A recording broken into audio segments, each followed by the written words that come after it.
Hello, my name is Derika here, and the topic that I'll be teaching you about today is being the oldest girl. The three most important things that I would like you to know about my topic is 1. Being obligated to make sure that my younger siblings feel better when they're sad. 2. Teaching them how to learn how to make great decisions in life. And last but not least, taking the blame for them for their mistakes. To begin with, I enjoy being a big sister. I feel like I'm always obligated to make sure that my younger siblings feel better when they're sad because it's always important for our younger generation to have a happy spirit so that it can encourage them and motivate them into the right path.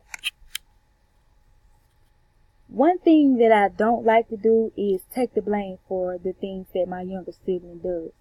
We all have took the blame for someone and had to suffer the consequences for something that we did not do. So taking the blame for someone is something that I risk of being the older sister. Teaching my younger siblings how to make great decisions is very important to me. It's important to me because I feel like our younger generation, we want to see them grow up and, be guided into the right path. We don't want to see them grow up hanging around the wrong crowd or dropping out of school. We want to see our younger generation grow up, graduate high school, go to college, and receive a bachelor's degree. To sum this all up, I enjoy being a big sister. Even though there are pros and cons, I take good responsibility. It's something that I love to do. For example, my mom, she gives me, the light bill money to go pay the light bill. That's something that I enjoy doing rather than, seeing her give it to my younger sister and she go do otherwise with the money.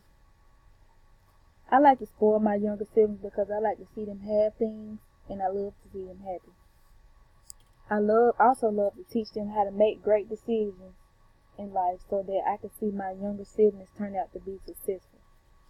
I spoke on the risk of me being a big sister. One of them was taking the blame, but another one that's in my outline is babysitting. We never like to babysit because we want to, go do the things that we want to do, handle our business. This is my summary, and I hope you enjoyed it. Thank you so much, and have a good night.